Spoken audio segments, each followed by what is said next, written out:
Donc, je suis Florence Saint-Louverbier, ça fait 8 ans que je travaille en milieu hospitalier et depuis septembre 2022 comme biographe hospitalière donc à l'hôpital Saint-Joseph-Saint-Luc sur les bords du Rhône à Lyon. Alors, la biographie hospitalière, donc c'est un nouveau soin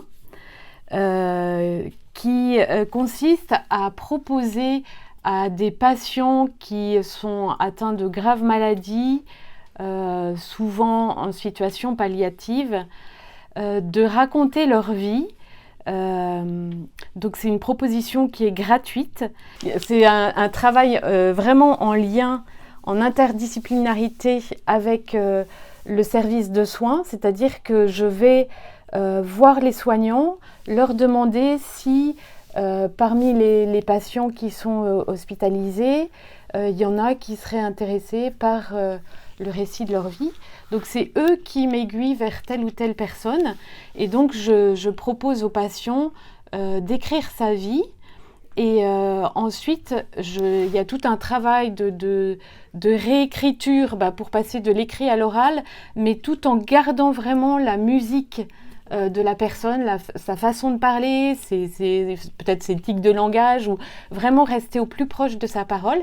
Et après, lui remettre à lui ou à un proche qu'il a désigné, un beau livre qu'on fait relier par un artisan d'art et qui fait quelque chose de vraiment unique. C'est un livre unique, bien fait, qu'on a pu réfléchir avec le patient, qu'on a pu voir ce qu'il voulait comme couverture, les couleurs qu'il aimait, ce qu'il voudrait. Donc c'est un objet unique et qui lui est remis ou à ses proches et qui sert aussi de témoignage, qui peut aider ensuite les proches dans le travail de deuil.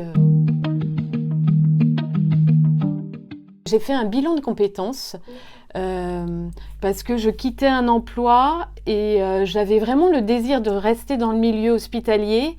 J'avais pris conscience que quand je rencontrais les patients et que je leur donnais cette écoute et qu'ils pouvaient se raconter, j'avais observé que ça les redynamisait, que ça les relevait, mais vraiment aussi physiquement. Je m'étais dit, mais c'est vraiment quelque chose d'important de pouvoir écouter ces récits de vie. Et puis j'ai fait ce bilan de compétences, donc avec un coach, etc. Et puis je suis tombée sur la biographie hospitalière et c'était quelque chose de tout nouveau. Mais je me suis dit, c'est ça. Alors, j'ai d'abord fait une formation à Lyon 2 sur la biographie en général, biographie familiale, etc. Et ensuite, j'ai fait une spécialisation à la biographie hospitalière sur Paris. Voilà. Et puis, en ce moment, on travaille un peu à justement faire une formation qui soit qualifiante sur la biographie hospitalière. C'est un nouveau métier, donc il y a encore des choses à mettre en place, mais on y travaille. Alors, comme je vous le disais, moi, je ne vais pas faire du porte-à-porte dans les chambres, je travaille vraiment en interdisciplinarité avec l'équipe de soins. Donc, je vais les voir, je leur demande s'il y a des patients. Et alors, soit les soignants en ont parlé avant, leur ont dit, si vous voulez, il y a une biographe hospitalière, si vous voulez la rencontrer. Donc, soit il y a eu cette écoute avant, cette possibilité a été évoquée par les soignants avant, soit je viens et je me présente, je dis ce que je fais, je dis que je travaille vraiment avec les soignants, que c'est quelque chose qui peut s'initier dans leur hospitalisation, mais qu'ensuite je peux aller chez eux s'ils reviennent à domicile ou s'ils vont en EHPAD ou s'ils vont dans un autre établissement. Je leur dis que je peux suivre, qu'il y a aussi ce retour, c'est-à-dire que moi ensuite je vais lire ce que j'ai écrit pour qu'ils valident pour qu'ils valident tout ce que j'ai raconté, que je ne dise pas de bêtises. Et puis, s'ils sont d'accord, je leur demande quand est-ce qu'ils veulent commencer. Parfois, ils ont besoin aussi d'un temps pour réfléchir. Quelquefois, ils évoquent ça aussi avec leurs proches. Et puis, on commence. Donc, je les rencontre. Alors, je dois faire très attention à comment ils sont physiquement, psychiquement, ne pas être trop lourde. Donc, les entretiens, ça peut aller d'1 quart d'heure à 1 heure. Je peux les voir 1 fois, comme je peux les voir 10 fois, selon ce qu'ils ont à raconter. Et puis, donc j'enregistre, je leur demande la possibilité d'enregistrer en leur disant bien qu'une fois que le travail est fait, j'efface tout, qu'il ne restera rien. J'ai ce souci de relire avec eux, qu'ils valident ce qu'ils ont dit. Souvent, ils ont vraiment le fait de la fin de vie aussi. Je suis très touchée par la justesse qu'ils ont de ne pas vouloir froisser les personnes qu'ils aiment, de redire des mots de façon plus douce. Et puis ensuite, moi j'ai vraiment ce gros travail d'écriture, c'est-à-dire que à peu près pour 1 heure d'écoute, j'ai environ 4 ou 5 heures de travail derrière. Et puis ensuite, j'imprime et je vais voir la relieuse. Et puis, selon les couleurs que la personne a choisies, si elle a voulu mettre une photo, etc., je lui dis un peu quel est le souhait de la personne.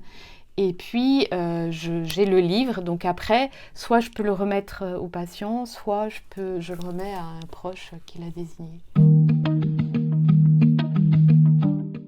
Oui, ça les ressuscite en fait un peu. Et puis ça leur donne un projet à un moment de leur vie où il n'y en a plus beaucoup, où c'est difficile.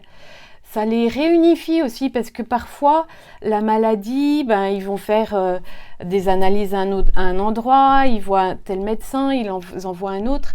Et là, ça les réunifie. Ça leur donne aussi un projet parfois avec leur famille. Parfois leur famille est participante, enfin les booste là-dedans. Donc, et puis le désir de vouloir laisser une trace, laisser une trace. Et puis pour les familles, c'est pareil, ils voient que leurs proches se motivent pour quelque chose, qu'ils vont laisser une trace, qu'ils vont leur laisser des paroles. Et puis ça aide aussi ensuite au travail de deuil. Quand je vais donner le livre à des patients, c'est toujours un moment très fort, à la fois très intime. Et puis souvent, c'est pas à l'hôpital que je vais leur remettre le livre. Donc on voit à quel endroit, puis on prend bien le temps, on réévoque le patient. Moi, je redis ce qui s'est passé avec leurs proches. Et les gens sont touchés, à la fois ils ont hâte de lire, à la fois ils appréhendent. Eux aussi doivent se familiariser avec ce livre. Parfois, ils ne le lisent pas tout de suite, ils sont contents de l'avoir, mais ils attendent un peu. Enfin, voilà.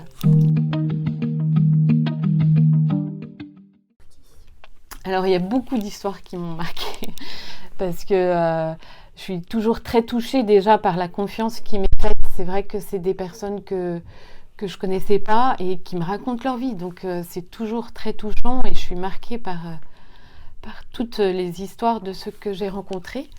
Mais peut-être ce monsieur qui venait d'Afrique du Nord et donc qui a commencé par me raconter son histoire, sa rencontre avec son épouse dont il ne me disait jamais le nom. Il m'en parlait comme étant son ex, il ne me disait pas son nom. Et puis voilà, sa venue en France, comment il s'est intégré, les difficultés pour s'intégrer. Et puis l'arrivée de ses enfants, de la maladie.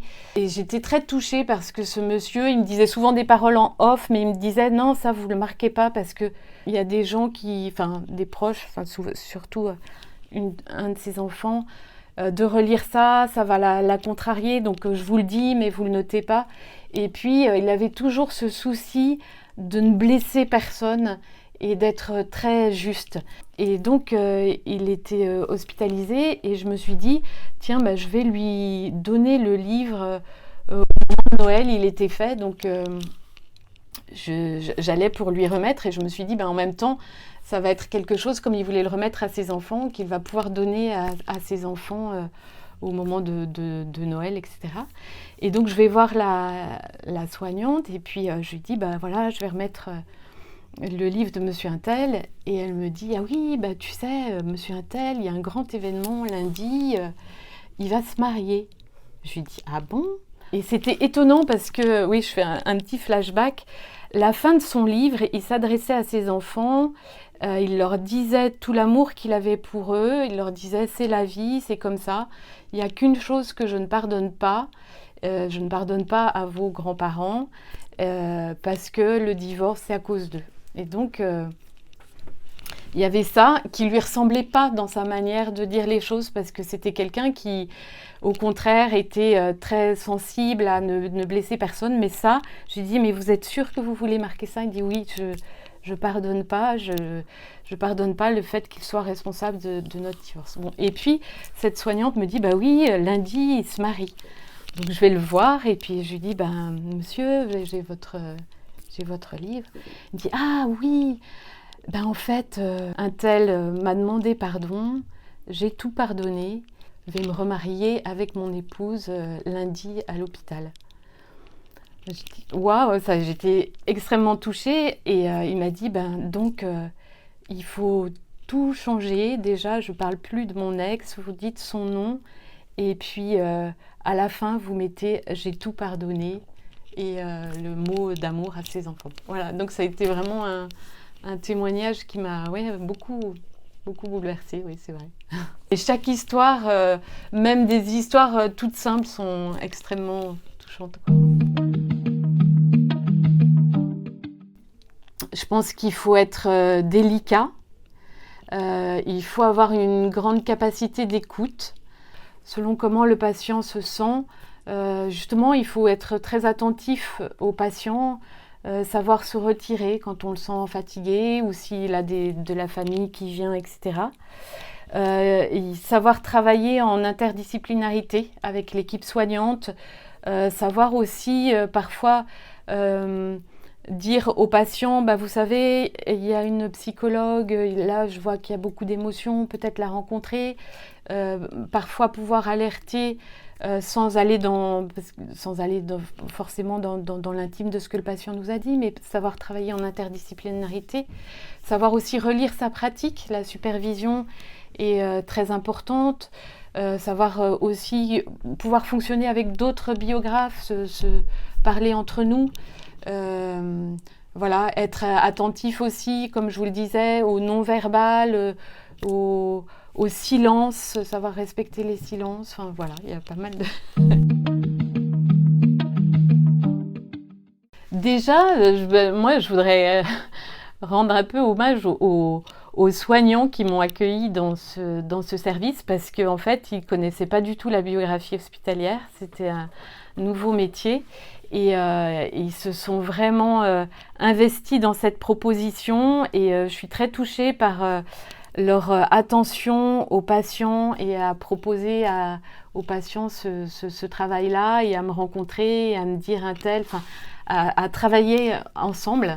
Et ça, c'est vraiment chouette. Je pense que moi aussi, j'ai un peu, avec l'expérience, peut-être qu'au départ, j'étais très fixée sur la biographie hospitalière, donc raconter la vie des patients.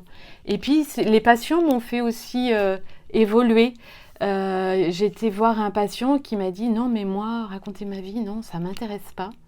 En revanche, il y a un thème qui me tient vraiment à cœur depuis des années et j'ai envie d'écrire là-dessus. J'ai envie de pouvoir mettre des mots sur ce thème. » Et donc je dis ben ok, on y va. J'étais un peu, je marchais à vue, c'était vraiment de l'inattendu.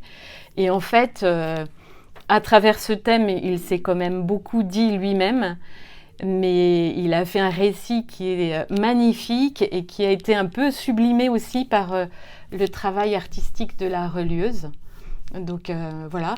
Ou un monsieur qui m'a dit non, moi je veux pas écrire ma vie parce que l'écrit, ça fige un peu. Je sais pas comment mes enfants vont recevoir certaines choses. Mais par contre, je veux bien vous raconter ma vie. Donc, il m'a raconté sa vie. Et puis, en me la racontant, j'ai vu qu'il avait des étoiles dans les yeux quand il évoquait sa petite fille et tout ça. Donc, je lui ai dit, mais... écrire votre histoire, vous ne souhaitez pas, et je le respecte, mais est-ce que vous n'auriez pas envie de raconter une histoire à votre petite fille? Parce que je sens qu'il y a vraiment quelque chose quand vous en parlez. On sent que c'est vraiment... voilà, il y a une complicité. Peut-être vous pourriez lui raconter une histoire ou lui raconter votre histoire à tous les deux. Et là, il a dit oui. Et du coup, c'est aussi quelque chose de merveilleux qui a été entrepris. Donc voilà, moi aussi, les patients me font changer. Après, sur la biographie en général, c'est un nouveau métier, donc il faut travailler à sa reconnaissance, à donner une formation qui soit vraiment professionnelle, qui soit juste. Donc oui, il y a encore du travail.